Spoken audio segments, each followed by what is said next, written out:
Let's kick this off formally. Good evening, viewers, and welcome to episode 4, season 3 of Guts, Glory, and Story. And as you know, this season is a continuation of more stories of guts and inspiration.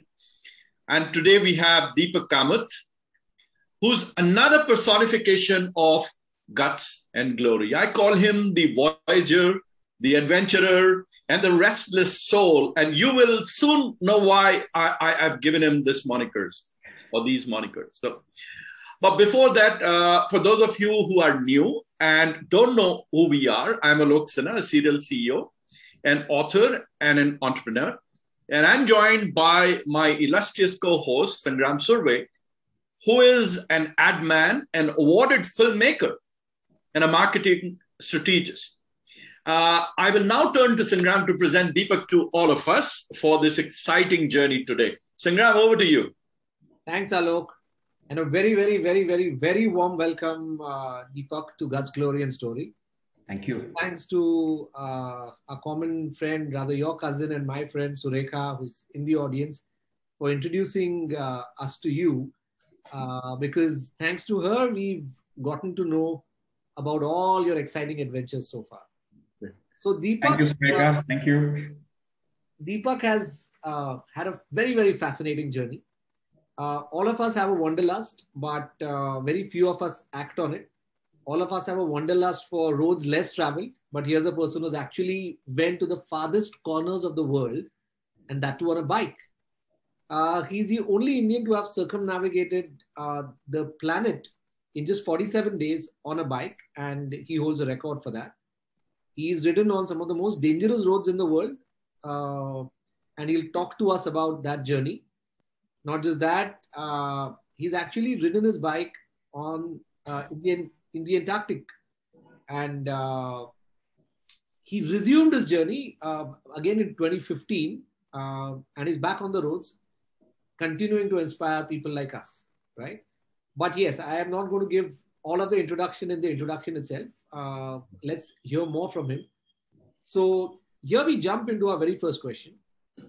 Deepak, bike came much later, right? I think it all started from the humble cycle, right? It started from the cycle and then it went on to the bike. So how did, the passion for the roads begin? Take us back to your journey on the humble bicycle. And from there, how did you actually transition to becoming the biker that you are today?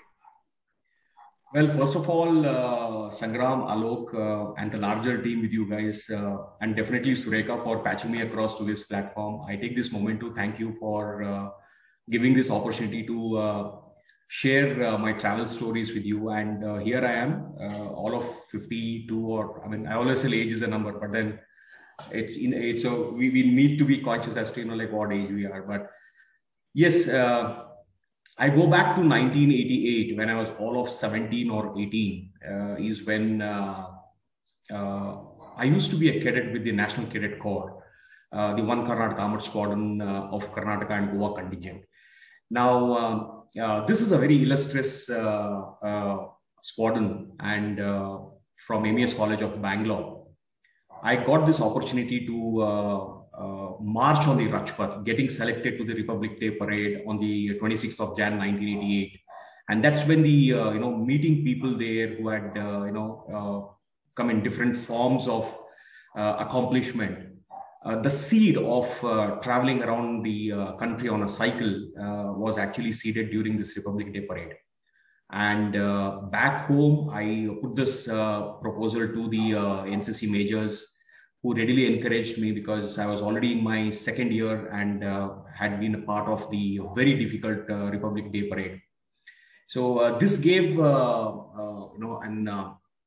opportunity for me to team up with my college buddy Gururaj, and we went to Chennai. We picked up the then recently launched BSA Mach 5, the 5-geared cycle that was very new in the country.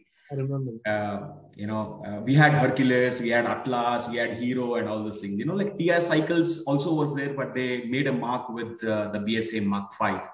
And we went down and picked it up from there, and they gave us a discount of 150 rupees on each cycle. The whole cycle costed us about 1,350 rupees. So a 1,500 rupee cycle was given to us at 1,350 rupees. I mean, those were good old days. And that's when the plan to, 17 states and Nepal, roughly around about 12,000 odd kilometers, and, over a period of 4 months. I did meet with a small accident in Srinagar, where I was riding by the Dal Lake. Now, this inspiration to travel also is triggered by my mom. She used to be an employee with Syndicate Bank, and the bank employees have this leave travel allowance every 2 years or 4 years. So in most of the places wherever we went, she reached there, and the motivation was continuously on. Mumbai, then she came to Delhi, then she came to Chennai and Madras it was, and eventually back to Bangalore. So these are some some of the moments that I'd like to share, meeting with the naval officers. So once we were blessed with the support of the NCC Armored Squadron team, we got connected to the larger defense personnel, and many of them hosted us all along the way. We met fellow bikers. That's a German biker. I vaguely remember his name. I'm sorry. We also had an opportunity to meet the then Prime Minister, the late Rajiv Gandhi, as well. And the last picture that you see is a beautiful finish line as we reached Bangalore. So this was done, and there was a huge standing ovation at the college, and a lot of my friends started asking, okay, now you're done the India cycling expedition, are you taking on the world? So with little or no preparation, I took on the very basics of planning, and on the October, I guess, if I'm not mistaken, 1989, the Rotary Club of Bangalore presented me with a cycle. Air India came up with an open tickets to wherever Air India flew, and the first visa was Kenya. My cycle and just landed in Kenya. I had another person with me. If you see, Nagaraj, who's beside me in the bottommost picture. We just met for a very brief moment, and we teamed up together. But on landing in Kenya, I realized, this boy was an absolute vegetarian. And the minute we landed in Nairobi, the first meal that we had was, we went into a restaurant, and he opted to have bread and milk, and I took chicken and rice. So I started cutting the chicken, and I could literally see a little amount of blood there. So this guy just couldn't take it, So from Kenya, he came back home, and I moved on. And little did I realize that Sudan was a closed country. This again falls back on bad planning. So from Egypt, I had to again fly into Egypt. From Kenya, I had to fly back and fly into Egypt. And, went on cycling towards Alexandria, and then moved across into Greece.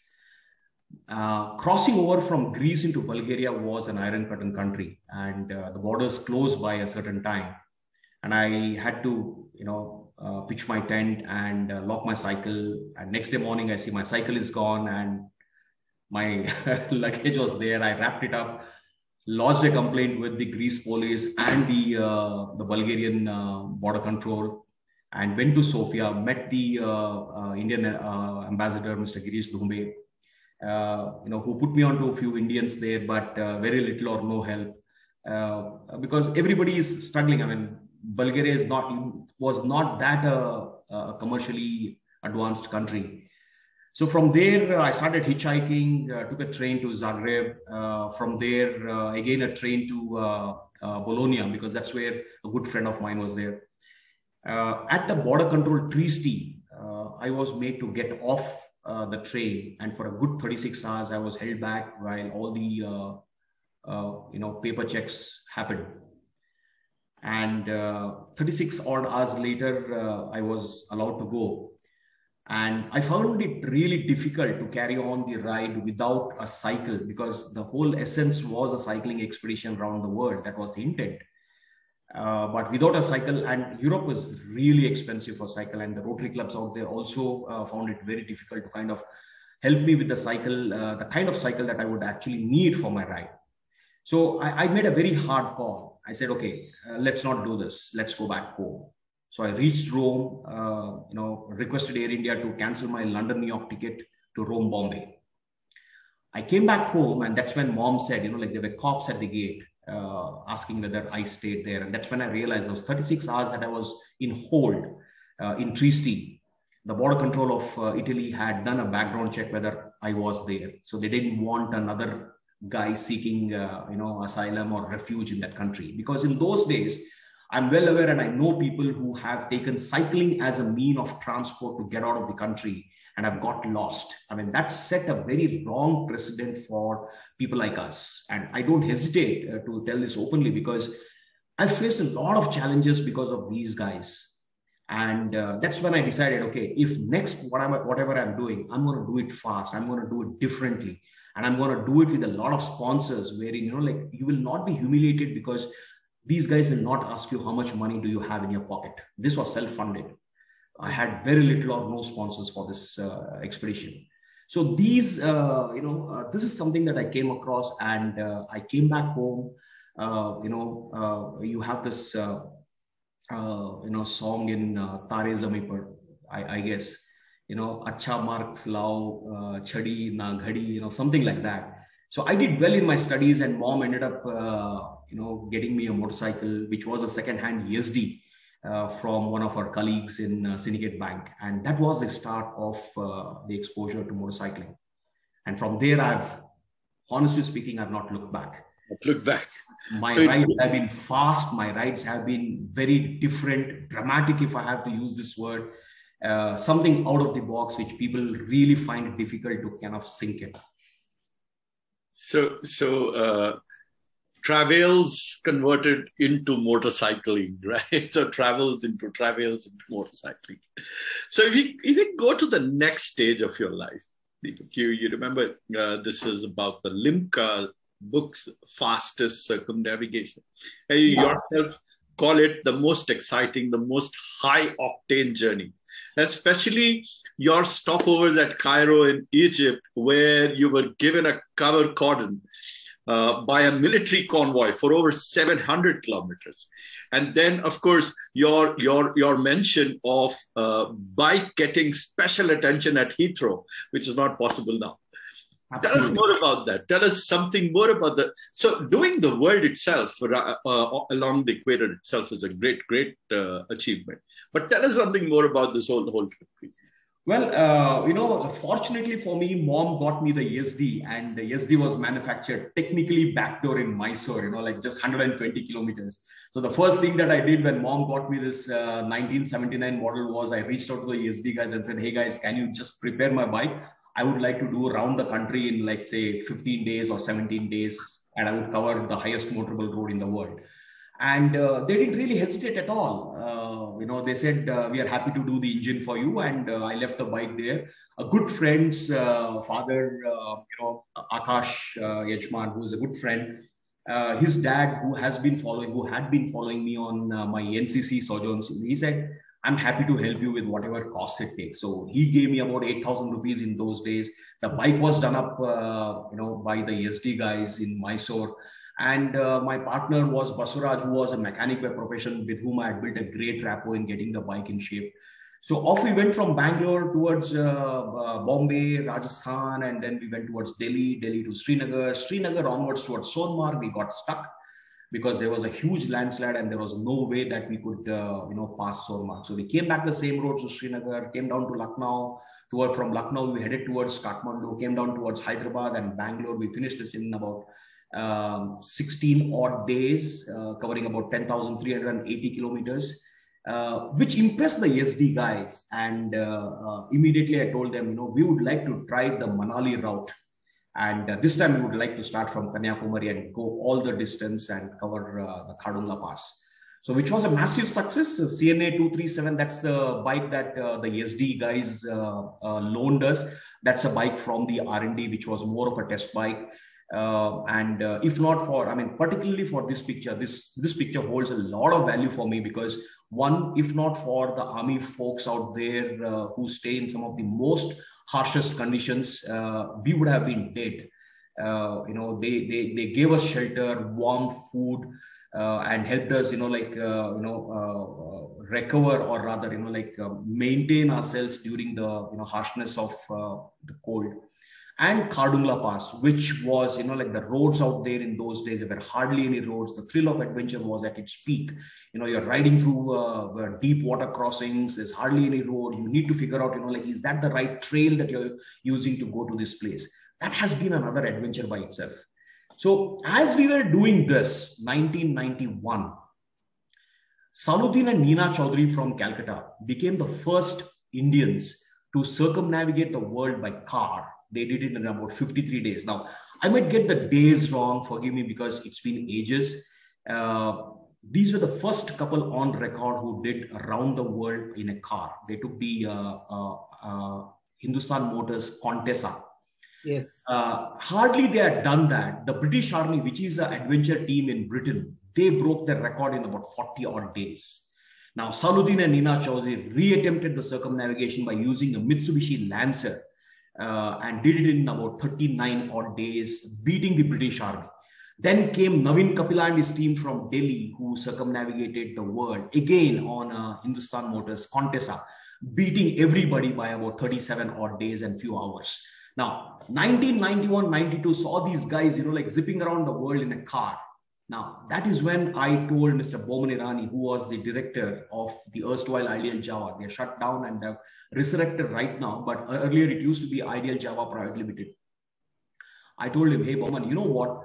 These guys are zipping around the world in a car. What would you suggest in case I tell you that I would like to give you a project to go around the world in 60 days? His initial reaction was, you're nuts. 10 days later, he comes back and says, hey, Deepak, you know what? Let's do it. So 1991 till 1994, I didn't really want to take any chances. Put the whole project of circumnavigation foolproof. 91, 92 was hardcore planning. 93 was almost done. I lost my mom then, so I lost a year. 94, I again chased that dream. I had a whole lot of sponsors. Money was no dirt at all. Now, this is where the magic comes in. When there's money, when sponsors are ready to back your dream, you can just go berserk. You can just do what you want. This is where I really felt supported by Ideal Java, Castrol, SEAT, Canara Bank, Timex watches, Crompton Greaves batteries. A lot of families, friends who just came in and said, do this. And this was the first on a bike, right? This was the first ever on a bike. First ever on the bike. People have circumnavigated the world, but when we are pitching it for around the world in 60 days, I had no record of anybody having done, even the Guinness Book of World Records with whom we were coordinating, corresponding. The regulations were you need to cover, and these were all meant for car. There was nothing for the motorcycle. The rules that they mentioned was to cover the length of the equator, which is 40,070.03 odd kilometers or 25,000 miles roughly. You need to cover 1,000 miles in each continent without using the same road twice. But the total distance should be covered the length of the equator. So you need to plan what your route needs to be without using, just because you like Bombay-Pune highway, you can't be going zip-zap, up and down to cover so many miles. Then you need to cover 1,000 miles in each continent. Now, they did not really worry what was the fastest mode of transport. The actual road transport is what mattered. So in case I'm taking a ship from Bombay to Egypt or Kenya, it's up to me. In case I want to take a flight, it's again up to me. So, I put a plan together that, we'll fly between continents and, finish this off in 60 days. Unsupported. 2 up. Indians on a 250cc air-cooled machine. Now, that made a dramatic, difference to the kind of adventure that we challenged ourselves. Now, that I guess, even today, I closely follow people who do these kind of madness. I can proudly tell you that I have not seen another. You have to look at all the parameters here. I mean, you just can't, have support. And we went unsupported. We did a 250cc bike. We did, 2 up, and we managed the entire logistics on our own. Now, that is where I guess, my planning and the support that I got from so mane people made a success of what it is even today. 8th of October 1994 is when we went on this to, take on the roads, and it still stands. I mean, there are people who have done it on a liter class bike. They have done it in 20 days. They have done it in 19 days. But I don't see people having done 42,000 kilometers. People have been doing 20, 25,000 kilometers and calling it circumnavigation of the world. I fail to understand because there's no record in Guinness under this particular category. So even I've chosen to, move on, because if you ask me whether I want to do something very similar today, I would say no. Because the world is such a beautiful place, you need to slow down. I regret having done this record, but in case it's for a record, yes, so be it. But in case did I see anything? Yes. Did I meet anybody? Yes. But did I really relish those moments while on the road? No, because it was just, throttling out from point A to point B. Yes, the tag of a world record holder feels nice. But if somebody comes and asks me, I want to do it again, I said, Are Baba, kyun? Don't do it. Enjoy it. Take it slow. Enjoy the big, beautiful world out there is what I would sincerely say. But still, if people want to do, so be it. I've done it.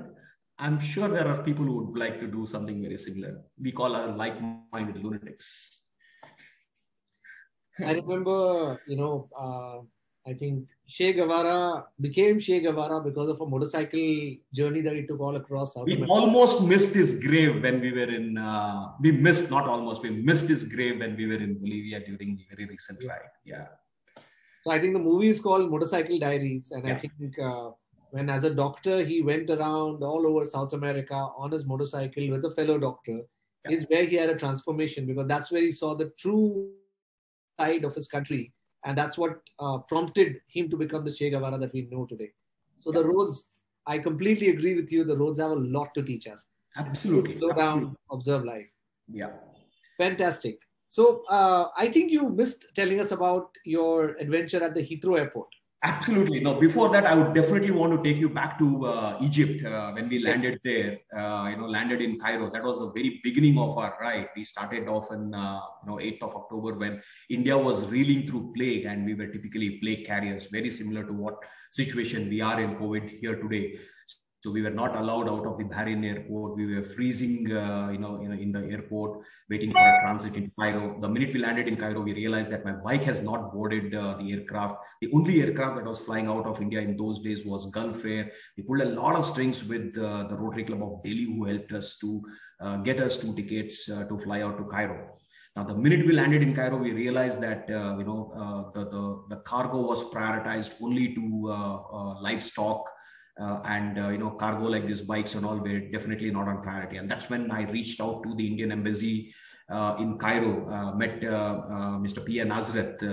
He was, Margaret was, we all know Margaret Alva from a Congress ministry. She was Youth Affairs, if I'm not mistaken. And she's from Bangalore.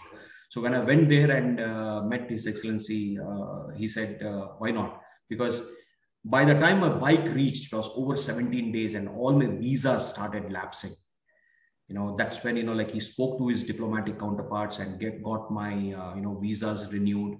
And by the time the bike came in, we had lost precious days. But even in spite of that, we continued our travel. The minute we stepped out of Cairo, hardly about 300 kilometers out, we were stopped at a border checkpost and told we cannot move down south towards Aswan. And when I asked them why, broken English all the way, because they hardly spoke in English.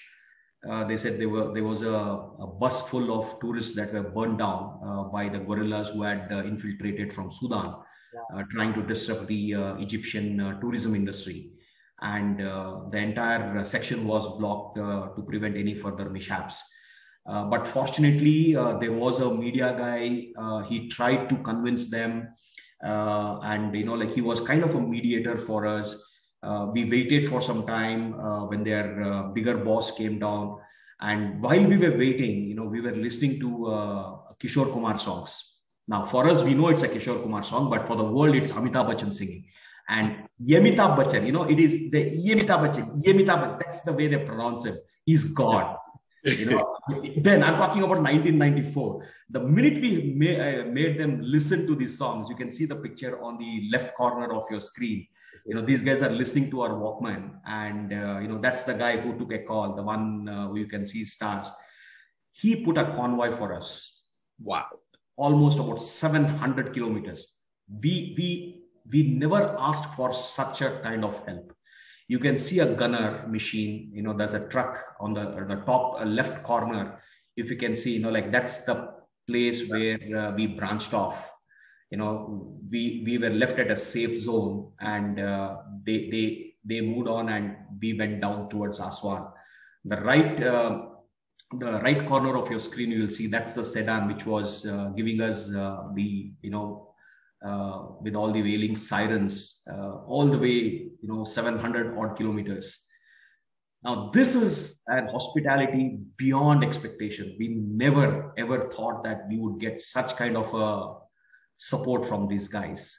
I think in all my travels around the world, there are a handful of memories which, even if you wake me in deep sleep and ask me, just say the name of the country, I'll tell you the entire history without even a wink of an eye. The next one is, of course, Heathrow, when we reached London. And this is all thanks to the fantastic, fabulous Indian folks out there. A lot of people, tried to help us and came together, spoke to the Air India guys. Now, in Britain, in India, we usually call a motorcycle a bike. But in Britain, a bike is a cycle. And that's where the confusion started. So everybody was speaking to these guys as, like they have a bike. But when we reached the Heathrow, these guys were surprised to see a motorcycle. So they say, we have a clearance for a bike. I said, that's my bike. No, a bike. So then there was a airport lobby manager, Miss Aarti. Now, she took ownership of the entire situation, spoke to the Air India guys. There was a Pan Am crash across the Atlantic some years before that. So the motor vehicles are considered as a dangerous goods, and they need to have a cooling off period of 24 hours. Now, everything was kept aside. Permissible deviations were put into place. You can see my bike that's actually parked in the Heathrow passenger check-in counter. Now, that never happened before. It's never going to happen again. This is all because of, the kind of, the support that came in with all the requests, because I missed taking my bike out from India. That came as a cargo. I did not want to do the same mistake. My bike would travel as my accompanied baggage. Now, these are two different things. Cargo can take any amount of time. Accompanied baggage, for a fact that it's traveling with you. So I made sure that I traveled, I said, I'm not going to leave my bike back. Now, interestingly, if you see the gentleman out there who's standing alongside the bike, the one with the coat is my partner, Basuraj. I'm actually taking the picture. The one who's wearing a blazer, he's Sunil Sadanand. Now, I'm sure, like in a cricket frenzy country of ours, we all know Sunil Vishwanath, Sadanand Vishwanath, who used to be our wicketkeeper for Ranji, and then eventually he played for our country as well. Now, he is his brother, Sunil Sadanand. Now, thanks to social media, we are now connected after almost 20 years. Yeah, and that's on the right of your screen is Commander Menezes. Now, he watched this bike that's parked in the Heathrow, and he said, hey, that looks like a Java. I said, yes, sir, that is a Java. Oh, my dad used to have a Java. And immediately asked him, can I peep into your cockpit for 5 minutes? He said, I'll let you know. Then we took off from the Heathrow, and about half an hour or an hour later, I sent word a request through the air hostess, and we were invited into the cabin of the Boeing 747. No flash was allowed, but pictures were taken. These pictures are across the Atlantic. So we are all sitting, here. And the best moment was when we landed in Heathrow, in JFK, New York. I was actually sitting strapped at that, the seat within the cockpit, the third seat in the cockpit. Now that has been, one of the most beautiful moment in my entire circumnavigation. Lovely. Yeah. Then US, Argentina for South America, then Australia, and back to India. 42,038 kilometers, 47 days. A record was sealed. What amazes me is that the record is still unbroken. I mean, that is so amazing, because this was like 94, and from 94 till now, if no one's done it, maybe I think one of the reasons is because the journey should be enjoyed, as you rightly said. Right? As well. And then, the border controls were much more easier. Today, it's not as easy as it used to be. Security challenges are even more. Your flight takes even longer time for you to get the security clearance. I mean, can you even imagine getting a bike into the Heathrow? And when we are pushing the bike through the New York immigration green channel, the security officer, the immigration officer says, only you Indians can do it. And in the same tone, I said, you bet. Back in 94, I think the world was a lot more simpler. We don't have the privilege of living in such simple worlds any longer. That's right. Absolutely. Yes. But yes, I think that brings us to the next interesting part. And I think what fascinated me was riding on dangerous roads. And I think what names some of the roads that you've ridden on have, right? Road to Death, Road of Bones. Oh my God. I think such roads can only be filled with lots of anecdotes and lots of stories.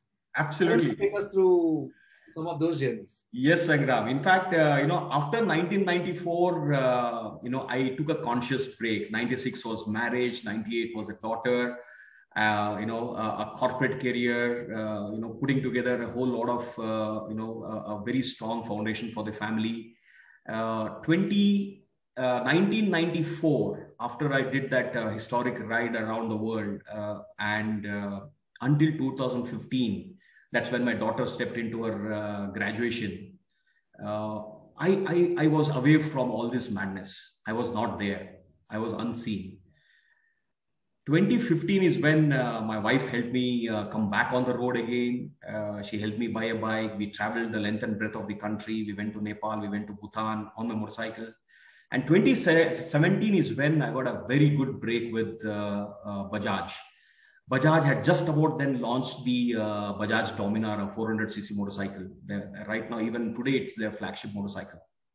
I had pitched a proposal that I would take this bike across the Stan countries, the Uzbekistan, Kazakhstan, Kyrgyzstan, Mongolia, and Russia. I mean, which will also include the fifth most dangerous road, the Road of Bones. That's a 2017 picture, right? That's a 2017 picture on the left-hand side, the bottom left. So I think you are ready for hair-raising road journeys because there is no hair left. We can see the... On a lighter note, yeah, please continue. Yeah, in fact, yes. So that was one of the a beautiful comeback for me, starting from Tashkent in Uzbekistan and riding to Dushanbe in Tajikistan and getting into Bishkek, then moving on to Almaty and then getting into Kazakhstan, then Mongolia, Ulaanbaatar, where we got a convoy from the Indian ambassador. He had the whole city stopped when we rode into the Indian embassy, and then getting into Russia and taking on the famed but infamous Road of Bones, which was built in the Stalin era. Siberia is very notorious for gulags. That's where the political prisoners were housed. And they were, that region is very rich in, very expensive minerals. And these guys were used to, mining. And when they died because of the extreme weather, climatic, almost 72 minus, bodies were laid and the roads were built, and hence the name, the Road of Bones. Russians themselves treat this as a memorial. There are hardly any Russians who actually ride or drive on this road, but it's, like overlanders like us, we take this as a, pinch of adventure to reach one of the remotest places called Magadan. That's where the M56 ends. That's where the Road of Bones ends, which is about 3,000 odd kilometers of absolute gravel. The water crossings are pretty brutal. Wildlife, though we didn't encounter any, but road conditions and water conditions were absolute havoc. Now, what makes this road so unique? It's the, absolutely zero habitation. You really need to plan your fuel. You really need to plan your food. Hats off to those guys who have done it, many, many years earlier. We did it in 2017, by which, we had access to gas stations. We had access to, but of course, a lot of planning does require us to, like how many miles can you do in your tank full? So just so as you're not getting stranded. Yeah. So that was 2017. And on the 17th of November, when Bajaj had a massive, press conference in Mumbai to showcase, like what we Indians have done, putting 3 machines. I led a team of 3, putting these 3 machines, on the end point on the Road of Bones. It was a very historic achievement. And then I also ended up taking my motorcycle into a place in Kazakhstan called the Sharin Canyon National Park, wherein though motorcycles are currently banned, but I did manage to go in there by seeking the required permission. This is the Sharin Canyon, which is actually called the Grand Canyon's younger brother. And there are roads that are very steep. There have been instances where people have broken bones or actually lost lives taking one particular turn. And hence the government has chosen to, ban 2-wheelers from getting inside. But once you go in, you ride through the Valley of the Castles. The one that you see here is the Valley of the Castles. It's absolutely beautiful, absolutely beautiful.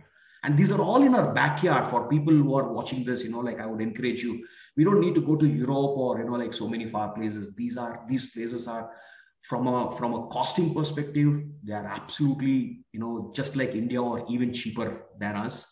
But, the kind of locations that you come across are absolutely mesmerizing. It will leave you in awe. So this was one of the biggest achievements for me on a personal level before I reached Magadan. And on the 17th of November 2017, when the Bajaj guys had a massive press conference, the President motorcycle asked me if I want my motorcycle to go anywhere, it would be on the flight path of the Condor. Now, I didn't know anything about what he was talking about. But, oh, you said, definitely, sir, let me look into it. I got back home, I found out, I Googled what is a condor. Okay, condor is a titan of the skies. Wingspan can exceed 9 feet. One of the most beautiful birds in the world that had hit extinction. But now, thanks to the rigorous work done by the San Diego Zoo in California, they have revived it to 500 and beyond, 500 numbers and beyond.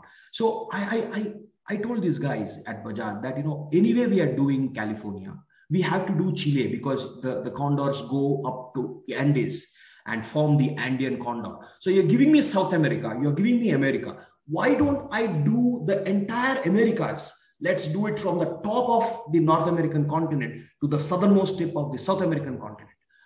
That proposal got approved by the 3rd of March, 2018.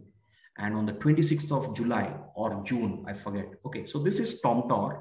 I want to go back one small moment. That's the Genghis Khan statue. The next slide, please. Yeah, the right side you see is a 43-foot tall Genghis Khan statue in Mongolia, which is the tallest in the world. And the bottom right you see is Tomtor, which is on the Old Summer Road where no Indians have gone. There are very few people who go to this place because that's the Old Summer Road, one of the most deadliest roads in the world. And the 3 of us were able to reach only 156 kilometers in a span of 3 days. And we left a mark there. That's me placing a sticker there on this location. Now, this is the Polar Odyssey. When the plan got approved, landed in Alaska and took to the Arctic circles. The Dalton Highway is the 6th most dangerous road in the world, 666 kilometers of absolute nothingness. We all know the Alaskan gas pipeline. The gas gets pumped out of the Prudhoe Bay, which is Dead Horse, which is actually by the Arctic Ocean and all the way into Alaska. Now, the road actually rides just beside it, and it's technically a gravel road, which is meant only for huge 20-tire trucks. They just fly by us. And it was a very historic moment for the team of 3 to reach Dalton Highway.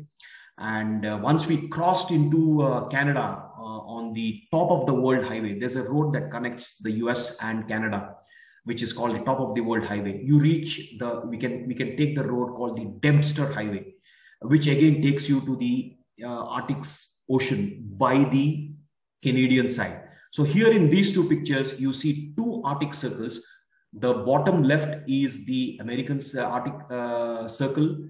The top right left is the Arctic Circle on the Canadian side. The Dalton Highway is the road that takes you to Prudhoe Bay, which is the northernmost point in the American continent for the US. and Tuktoyaktuk is by the Canadian side.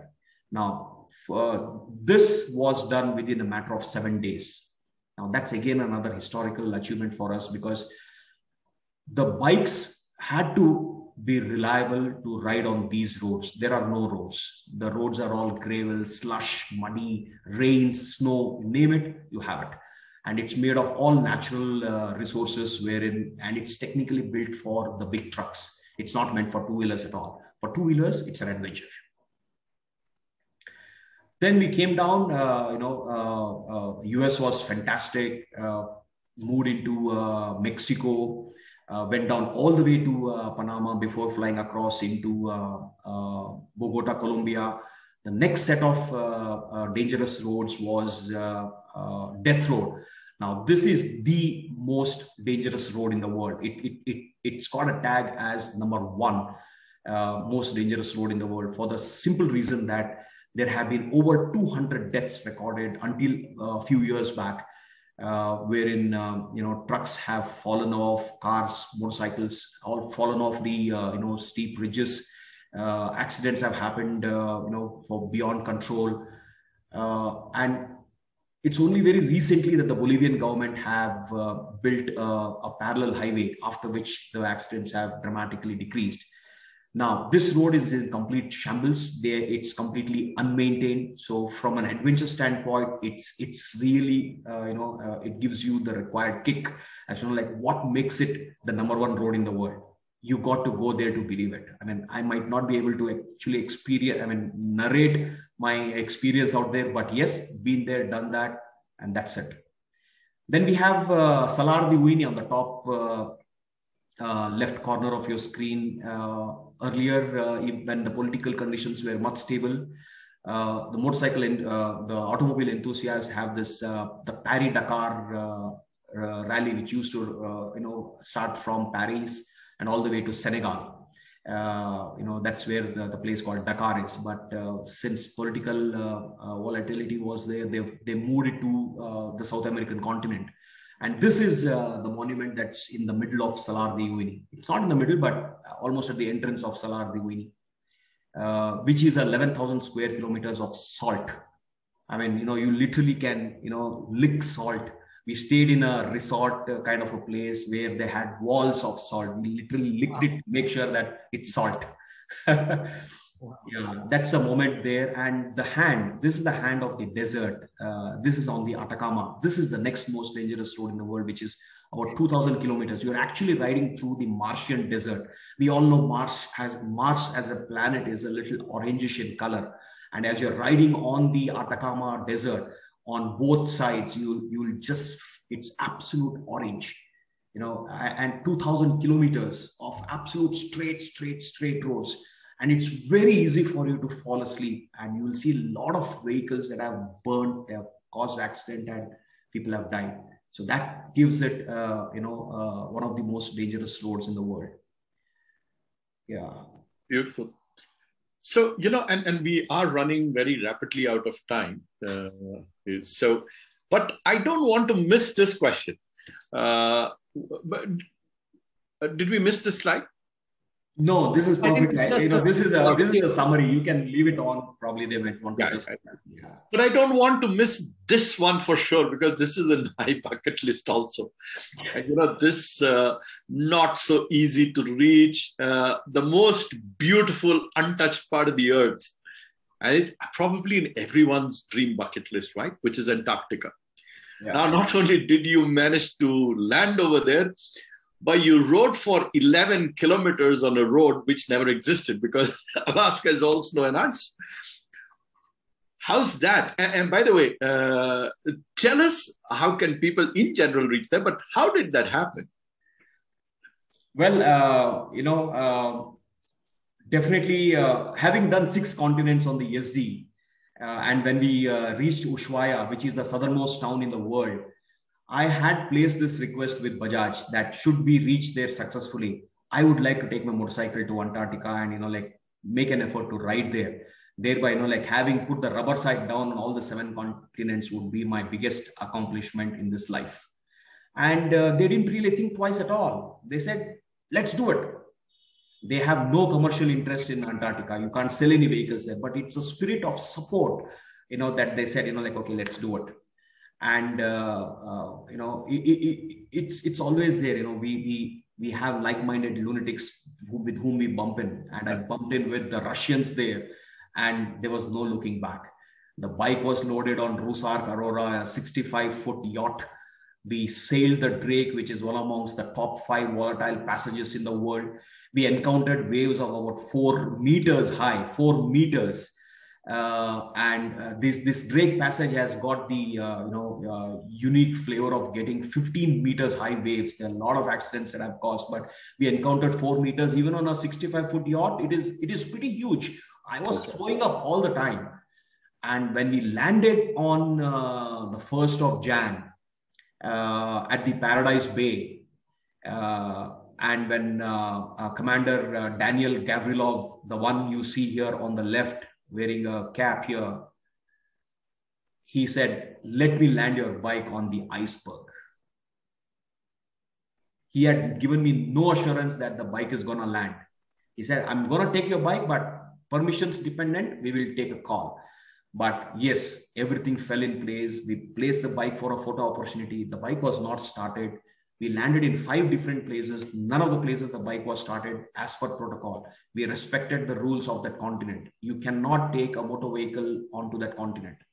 We had to get a lot of permissions to have this particular frame wherein the bike is getting loaded on a 65-foot yacht. And this landing on the iceberg is only for a photo opportunity. We did not start. I'd like to reiterate that, we did not flaunt any rules, during this particular exercise. But when I got an opportunity, since we were sailing Russian, we reached the Bellingshausen base, which is out of bounds for any tourists. But since Bellingshausen base is also a Russian base, these guys went there. Commander Gavrilov spoke to the commander there. He helped unload the bike. We started the bike after 15 days from Ushuaia to that place. The bike started in one kick, one crank rather. And I was just riding around the Bellingshausen base, went to the Holy Trinity Church, which is one of the southernmost churches in the world. That's where Gavrilov had got married as well. So that's very close to his heart as well there. So I knew the kind of pull this guy had.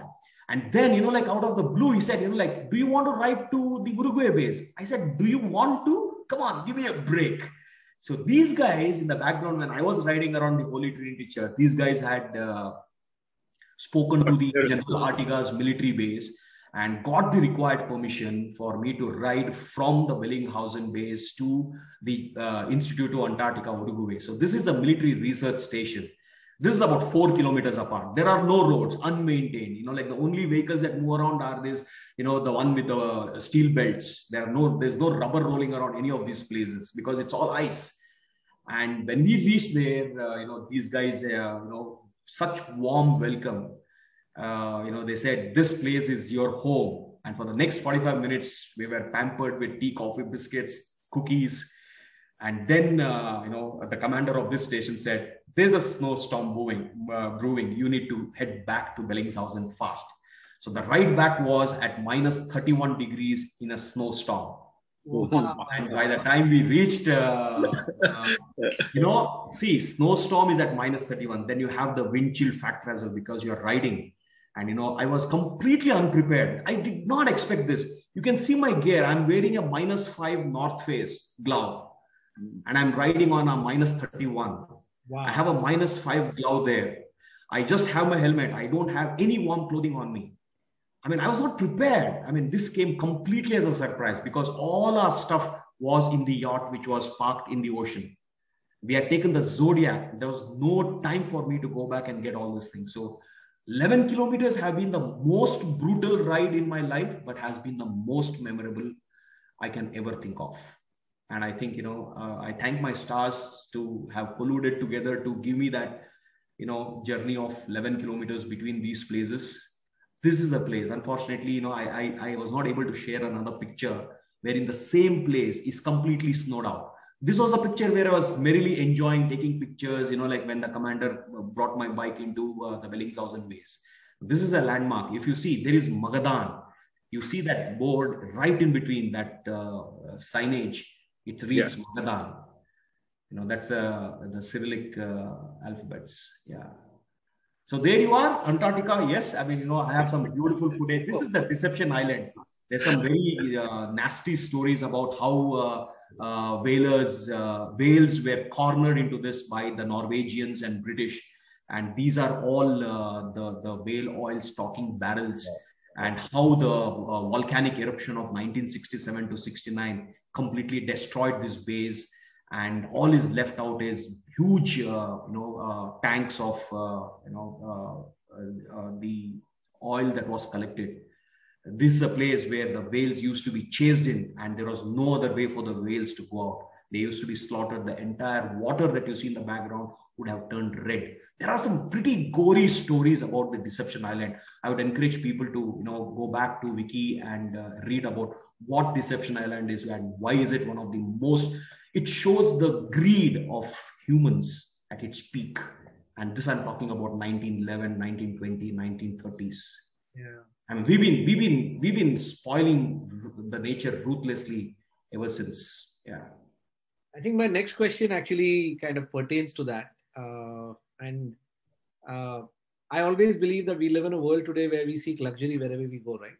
Yeah. We want to go to travel. We want our 5-star vacations. And I think luxury on travel to me personally is like bending nature. No matter where we go, we still want our air cons. We still want breakfast served on the table. Yeah. And what I heard refreshingly touched a chord with me, where you said that the truest way to enjoy travel is to enjoy nature at its true glory, not trying to bend nature to our will, but us bending to actually experience nature the way it is. Yeah. I would like you to share this philosophy of travel because you've roughed it out throughout. And what is the true joy of travel when you actually rough it out? I'd really like you to elaborate your thoughts on that. See, I would encourage people, to indulge with the localites because they are the closest to the place where you are visiting. You are here today and gone tomorrow. These are the people who need to. Unfortunately, commercialization has taken a precedent in most of the places where we want to travel as a tourist. So I would encourage people to really dig deep and find offbeat places. Even in our own country, there are so many places which are not tourist-centric. Tourist-centric is lost. It's gone. So today, if people ask me, have you gone to Khardungla? I say, no. Do you want to go there? No. I've been there in 1991. I've had my fair share of adventure when it was real adventure. Today, it's a commercial outlet. Today, there are, the whole region, people, I know a lot of people who do this collection drive of collecting the Maggi covers, Bisleri bottles. We didn't have Bisleri bottles back then. We used to drink water, whatever was available. And even today, even in my travels, I don't carry plastic bottles. I don't buy water. If a local can drink water, so can I. That is, if you are at that level, you are really enjoying your travel. The minute you start to pay the 10 or 20 rupees and pick up a Bisleri bottle, it's better you go back home. Let's face it. I mean, let's do our bit. Why are we encouraging these kind of things? I mean, it's only if you ask, will it be there, right? If you don't ask, what will you do? I mean, what will they want to do? So this is something that I really encourage. And unfortunately, today we are Google driven. Anything and everything is, to a certain extent, it is good. I mean, for the basic planning. But for heaven's sake, like when you go to a particular place, enjoy the beauty of that place before you start opening your phone and taking pictures and whatnot. I've lost a lot of moments in my journey because I've enjoyed it through my eyes. I have not captured it because, boss, I'm traveling. I don't need to tell the world this is what. Few pictures which are there, they are fairly narrative enough for me to tell the world, say, this is what I've done. But there are so many behind the scenes stories which are not on footage at all. Why should I be creating electronic waste? The whole circumnavigation of the world, I used 37 film rolls. But probably there are, like 37 million moments which only I know and I have experienced. And that's the essence of my travel. Travel for yourself. Travel for yourself, don't travel for Instagram. Right? Absolutely. Absolutely. Instagram is there. You can do it tomorrow or the day after or a year later, but live your moment today. We have been blessed of yesterday, right? We've lived a great life yesterday. We are blessed to be alive today, to be talking to people, friends. We've really enjoyed these moments. We've not seen tomorrow. So people should live for today. And that's my take.